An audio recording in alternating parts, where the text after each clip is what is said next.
Divya madam, मैंने व्यापार में लेन देन के बारे में भी सुना है। क्या आपके पास इस विषय के बारे में कोई विचार है? निश्चित रूप से। एक कारक व्यापार के लेन देन को रिकॉर्ड करना भी है।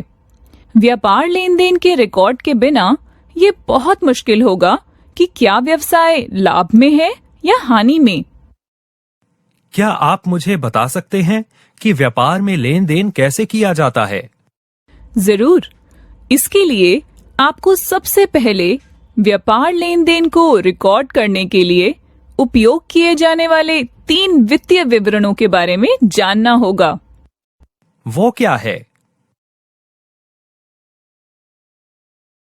व्यवसाय के लेन देन को रिकॉर्ड करने और रिपोर्ट करने के लिए उपयोग किए जाने वाले 3 वित्तीय विवरण हैं तुलन पत्र यानी बैलेंस शीट, लाभ और हानि बयान यानी प्रॉफिट एंड लॉस स्टेटमेंट और नकद आमद विवरण यानी स्टेटमेंट ऑफ कैश फ्लोज। आइए पहले जानें कि बैलेंस शीट क्या है। बैलेंस शीट एक व्यवसाय की सभी मौजूदा परिसंपत्तियों, देनदारियों और इक्विटी का रिकॉर्ड है।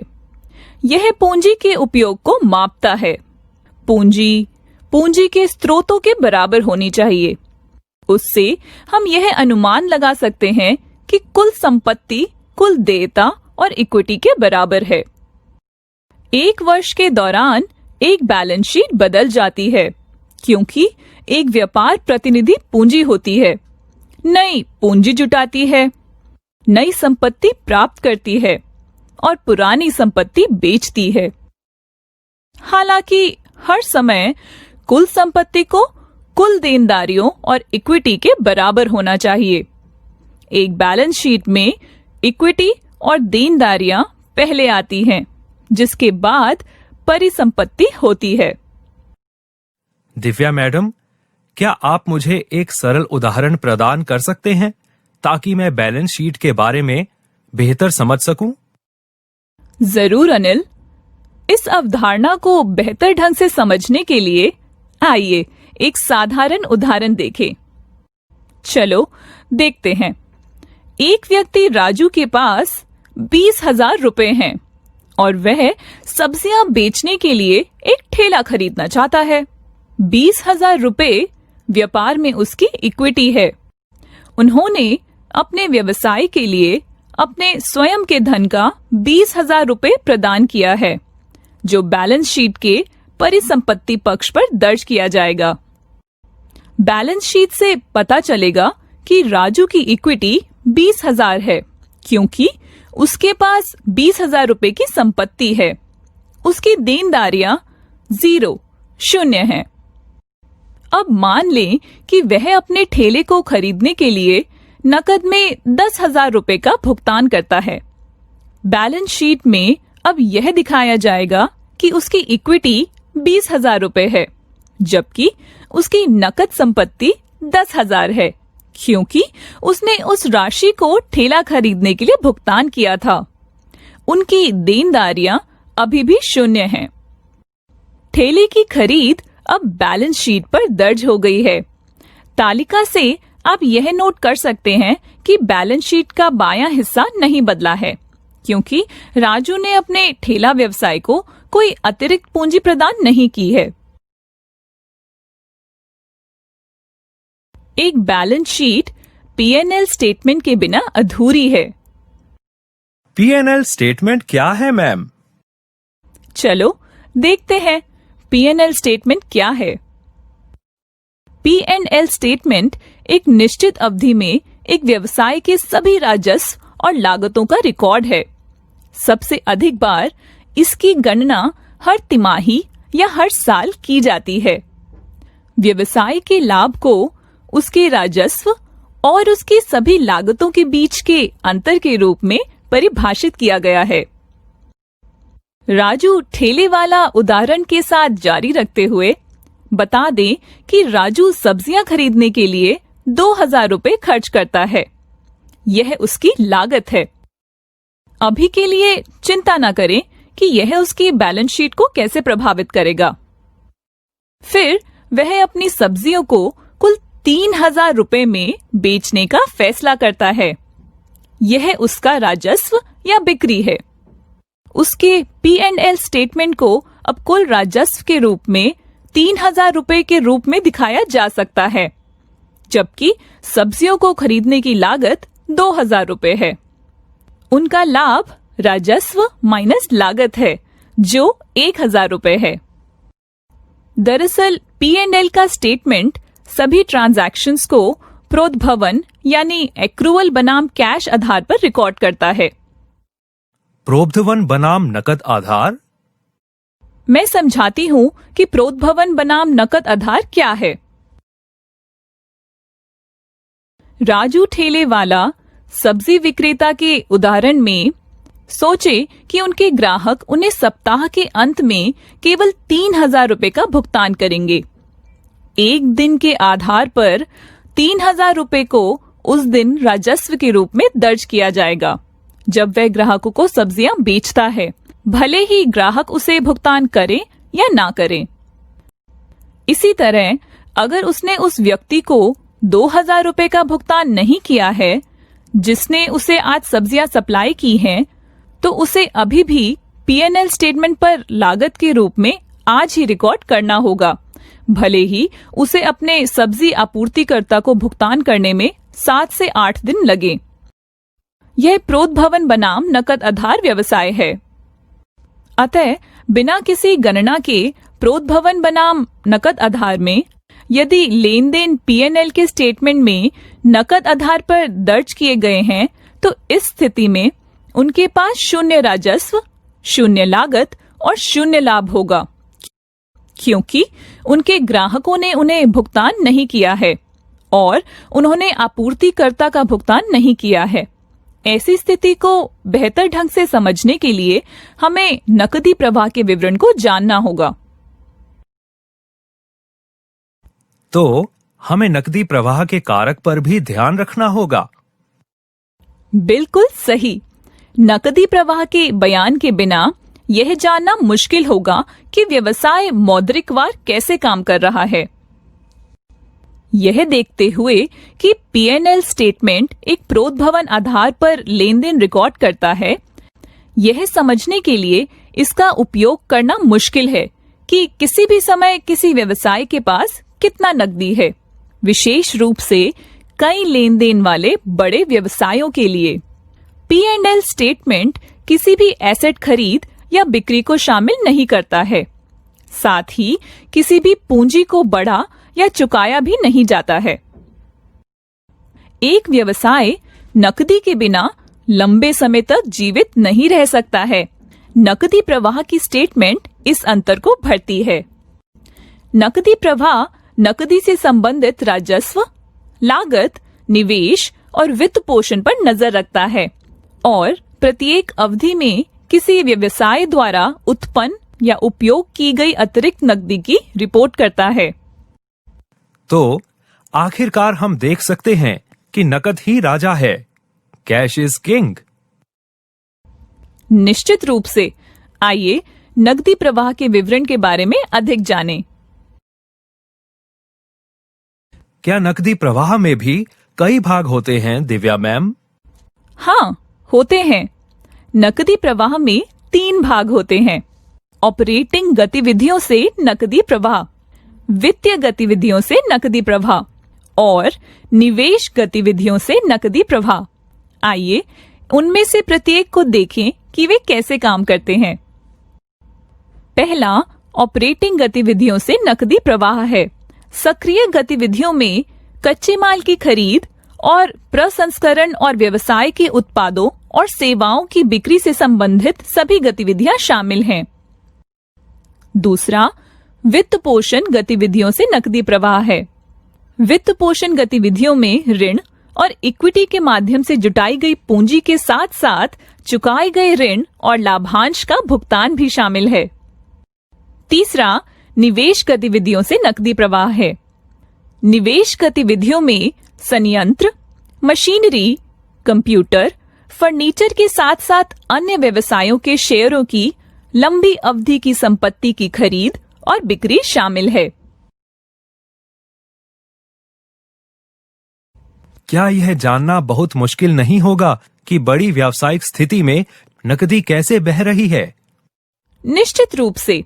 इसके लिए एक प्रणाली है जिसे लेन देन की रिकॉर्डिंग कहा जाता है। आइए यह समझने की कोशिश करें कि यह अवधारणा कैसे काम करती है। एक बड़े व्यवसाय में प्रत्येक दिन सैकड़ों, हजारों या लाखों लेन देन हो सकते हैं। इसलिए बड़ी संख्या में लेन देन पर नजर रखना और प्रत्येक लेन देन के बाद नकदी प्रवाह, P&L स्टेटमेंट और नकदी प्रवाह के विवरण को लगातार अपडेट करना मुश्किल है।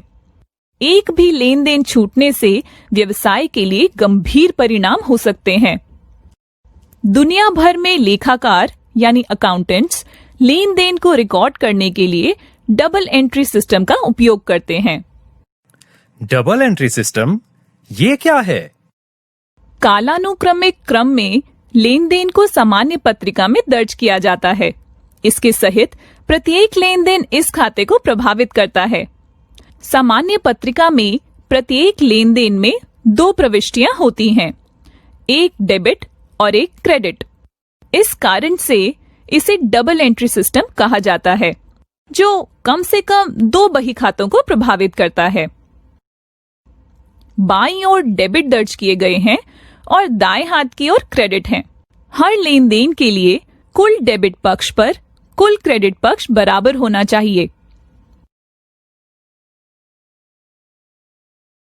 क्या इसका मतलब यह है कि सामान्य पत्रिका बहुत जटिल लगती है? ऐसा नहीं है। यदि आप सामान्य पत्रिका को सरल तरीके से देखते हैं तो यह बहुत जटिल नहीं है। सामान्य पत्रिका ऐसी दिखती है। पहली प्रविष्टि दिनांक है। यह लेन देन की तारीख है। फिर हमें विवरणों में प्रवेश करने की आवश्यकता है। प्रत्येक लेन देन कम से कम 2 खातों को प्रभावित करता है। लेन देन की संक्षिप्त व्याख्या के साथ साथ खातों के नाम यहाँ दर्ज किए गए हैं। डेबिट की जा रही खाते की पंक्ति के अंत में एक DR शामिल करें और 1 के साथ जमा की जा रही खाते की लाइन शुरू करें TO से। फिर लेजर फोलियो दर्ज करें। पत्रिका से प्रविष्टियां बही खाते में पोस्ट की जाती हैं। यह कॉलम बही खाते की पृष्ठ संख्या दर्ज करता है जिसमें प्रविष्टि की जाती है। यह डेबिट या क्रेडिट है। डेबिट कम से कम एक बही खाते से डेबिट की जा रही राशि है। क्रेडिट कम से कम एक बही खाते में जमा की जा रही राशि है। एक बही खाता किसी विशेष खाते की सभी बढ़ोतरी और घटता की सूची है। बही खाता के उदाहरण हैं नकद खाता, ऋण खाता, सूची खाता। बही खातों को मोटे तौर पर व्यक्तिगत खातों, वास्तविक खातों, नकद खातों और नाम मात्र खातों में वर्गीकृत किया जा सकता है। व्यक्तिगत खाते ऐसे खाते हैं जो पूंजी खाता, वेतन खाता, बैंक खाते जैसे व्यक्तियों से संबंधित हैं। वास्तविक खाते ऐसे खाते हैं जिनमें नकद खाता, स्टॉक खाता, पेटेंट खाता जैसे व्यवसाय की संपत्तियां शामिल हैं। नाम मात्र खाते ऐसे खाते हैं जिनमें व्यय, हानि, आय और लाभ शामिल हैं।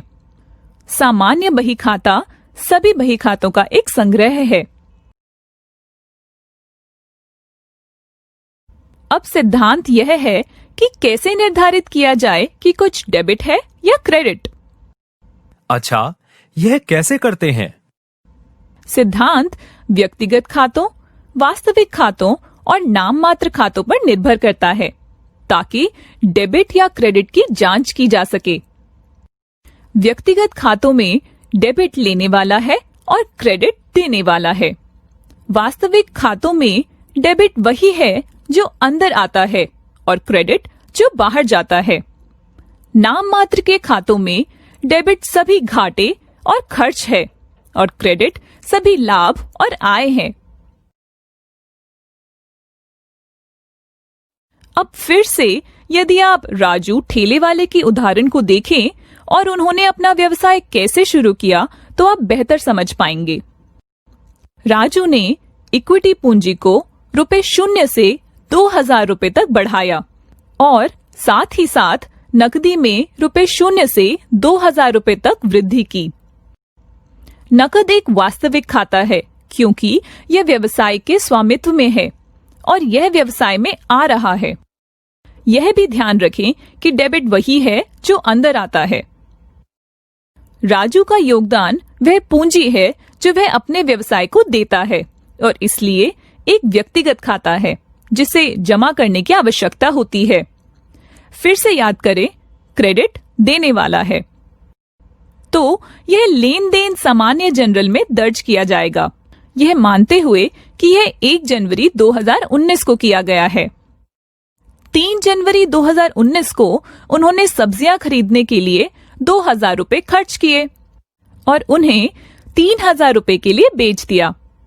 नकदी अभी भी एक वास्तविक खाता है। सब्जियों की खरीद 2000 रुपए के लिए जमा की जाएगी। क्रेडिट वही है जो बाहर जाता है। उसी समय बिक्री 3000 रुपए के लिए डेबिट की जाएगी। खरीद और बिक्री खाते नाम मात्र खाते हैं। यहाँ क्रेडिट सभी मुनाफे और आय हैं और डेबिट सभी नुकसान और खर्च है। ये लेन देन सामान्य बही खाते में दर्ज किया जाएगा, जैसा कि स्क्रीन पर दिखाया गया है। यह पहले तिथि के साथ शुरू होता है, फिर विवरण, फिर डेबिट और अंत में क्रेडिट पर, जैसा कि हम पहले ही चर्चा कर चुके हैं। सामान्य बही खाते में उसका नकद खाता स्क्रीन पर दिखाया गया है।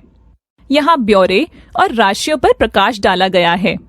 आप यह भी देख सकते हैं कि सबसे ऊपर यह DR के साथ शुरू होता है और CR के साथ अंत होता है। यह डेबिट और क्रेडिट के बारे में है। राजू का पूंजी खाता सामान्य बही खाते में स्क्रीन पर दिखाया गया है। ठेला खाता स्क्रीन पर दिखाया गया है। खरीद खाता स्क्रीन पर दिखाया गया है। चूंकि उन्होंने 2000 रुपए में सब्जियां खरीदी थी, इसलिए इसे नकद खाता पंक्ति में दर्ज किया गया है। राजू का बिक्री खाता स्क्रीन पर दिखाया गया है। जैसा कि उन्होंने सब्जियों को 3000 रुपए में बेचा था, यह राशि के साथ विशेष कॉलम में दर्ज किया गया है। अब क्या आप समझ सकते हैं कि बही खाते में प्रविष्टियां कैसे की जाती हैं, अनिल? अब मुझे समझ में आया है कि कैसे व्यापार लेन देन रिकॉर्ड किया जाता है। धन्यवाद दिव्या मैम। आपका स्वागत है, अनिल।